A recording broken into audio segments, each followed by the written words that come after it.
last year, obviously, your defense created a bunch of touchdowns, scored a bunch of touchdowns. This year, you have one. Are you of the belief that these things are kind of cyclical, or if you have a Malik Hooker, or do you see something that you guys are not doing the way you should be doing it? That's a good question. I don't cyclical. I don't, you know. A lot of it has to do with personnel. You know, Malik had a skill, and I'm not sure how many opportunities we've had like that this year. But I mean, you can't worry about it. You just got to keep doing what we're doing. But you don't notice any change in the emphasis on it, right? No. Partner right, Austin. Urban, non-football related question, baseball question. How did you enjoy your morning with Nate? And is there any part of you that was caught off guard by the third child signing to head off to college? Good morning, and I told our players, I said I had to go home last night too, that I get home about 10:45 last night, and his darn transcripts or his report cards right there and straight A's again too, so you know, very, very lucky. How special were those moments for you? That you That was great. Especially that's our third one, and that's Nate's mom did a really good job. Far right over here, Clay. How do you think how quickly has your team responded? Good. We had a good week, and we'll get more into responses, and it's all about practicing and getting ready for a good team. But we'll have more of those conversations starting tomorrow. Will you correct things from last week because you feel you're going to see them again? How long does that take, and does that put you behind? Well, we are going to, especially on the our defensive side of the ball, you know, they do run some pro-style run game like we saw last week. So we went into that correction mode immediately on Sunday, and then that's what we've been working on a week in practice. Far left, Matt. This series has been interesting in that the home team hasn't won for a long time, 2007. What does that tell you about, you know, these two programs that obviously home field, you'd rather be home than on the road, but the home field hasn't mattered. I didn't realize that. Well, of course, it's just since, like I couldn't tell you before 07 or before 12, just two really, you know, two very good programs that it is a rivalry in its own mind. It's been a competitive game as long as I can remember, going back to my childhood watching Michigan State versus Ohio State. So this is a lot on the table when we play these guys. Third row right, Nick. Your very first team at Bowling Green had a loss at Miami about at the same point that this Iowa game that was devastating to them, and finished the year super strong, kind of win at Northwestern, won your rivalry game. Is there something in a team's psychological makeup that allows them to come back from a loss that's devastating and play its best? Depends on the team. Yeah, it depends on the leadership of the team. Depends on how the assistant coaches and the head coach handle this business. But yeah, there's a psychological advantage if you know the team's got that anger, and you know we'll know more about our team as we're continue on our journey. But yeah, there's I remember that team, I remember that loss, and I remember the way they came back. And we've had that wasn't the only one that I'm trying to think back to the other years. But it depends on the team, it depends on the leadership and the coaches. As you look at your team this week, beating one of the best teams in the country one week and then losing badly the next is a pretty big difference. Have you been able to come up with a reason for that? We moved forward, and you know, we just got turnovers and didn't play very good on defense. So we got to move forward and put our laser lights on what's important, and that one's done. And get on Michigan State. Front row middle, Dave.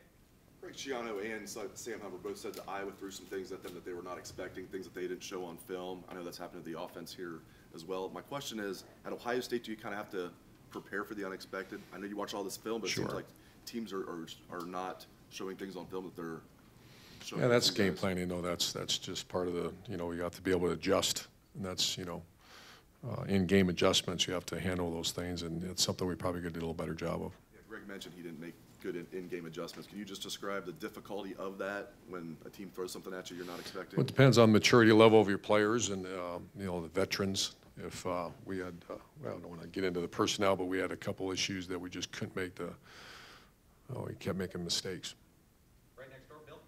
Urban, this quarterback you're getting ready to go against is young, but he's got some people up there, I think, thinking a little bit about Connor Cook and Kirk Cousins and sort of the succession of quarterbacks they've had there. What have you seen out of him now that you've watched some more film of the offense? I had, today was my day to watch a lot of them, and I see a guy that's deceptively fast. He creates a lot of plays on his own, and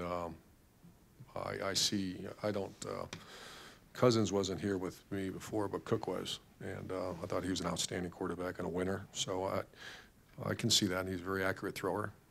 And then I think Michigan State's rush defense is 3rd in the country, if I'm not mistaken. Just what do you see out of them? I know you talked about wanting to get the run game going a little more, and now you're facing this. What's the challenge? Very good defense, very good personnel. They haven't changed much over the years. They are intent on stopping the run, and we're going to be intent on trying to run the ball. So that's going to be, it's going to be won or lost. These games are won and lost up front, and that's what we're going to find out. Right next door, Doug. Urban, against Iowa, you guys hit him over the top a couple times. You had another one that was close that you almost hit.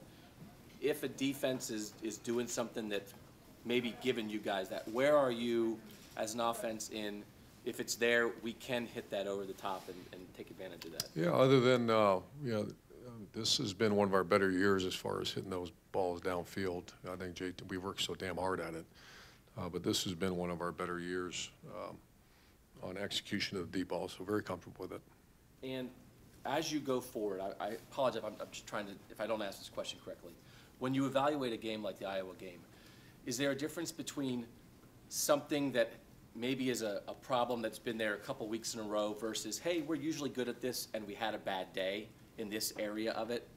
As you try to go forward, are there some things that you can kind of say, you know what, we know we're good at that, we just had a bad day on one day? Is that different as you go forward in trying to evaluate which is which and which is the other?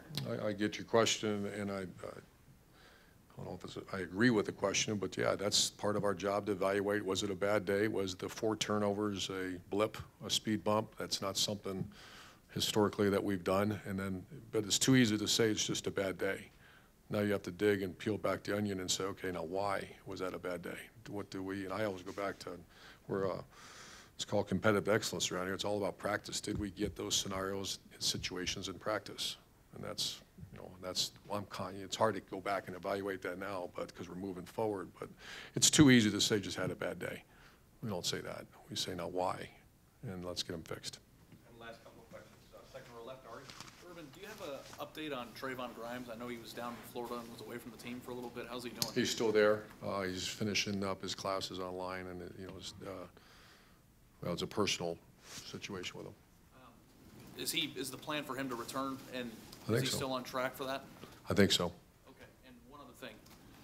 When you have a loss like that, I know that you're constantly on the phone and you're constantly recruiting, and does the tone of the way that you talk to commits, does the way that you sell change? Do you have to adjust anything in the wake of something like that and how you communicate with someone? Yeah, it's a little, the week before is a little more jovial, and I guess, I don't know if I've ever used that word jovial before.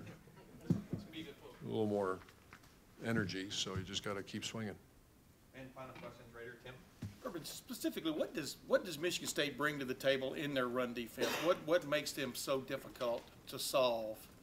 It's called, well, technically it's 4 3/4, and you always have extra run defenders around the ball, and they take great pride in that, and very hard to move the ball against. And teams, they're giving up. I looked at their stats; not giving up much rushing yards at all, and they force you to take shots over the top a lot. If you hit them, you beat them. If you don't, you're in a street fight. And the last couple of years, y'all have had trouble running the ball on them for the most part. Is there a certain resolve going into this game that's got to be part of your offense, if you understand what I'm saying? Yeah. Well, we ran it in 14, but we had a nice balance against them, and the last 2 years we have had the weather issues, and so weren't able to throw the ball, and they're rugged against the run. So ideally you want to have the nice balance. And I know we've asked you about this too, but has there been a conversation with Kevin Wilson or whomever that you want to see J.K. touch the ball? I Yes. mean, he caught 5 passes last week, so he didn't just. But how does that conversation go? I guess. I want to see J.K. touch the ball. Yeah. More. Just want to touch the ball. Yeah. Coach, thank you. Thanks. Thanks, man.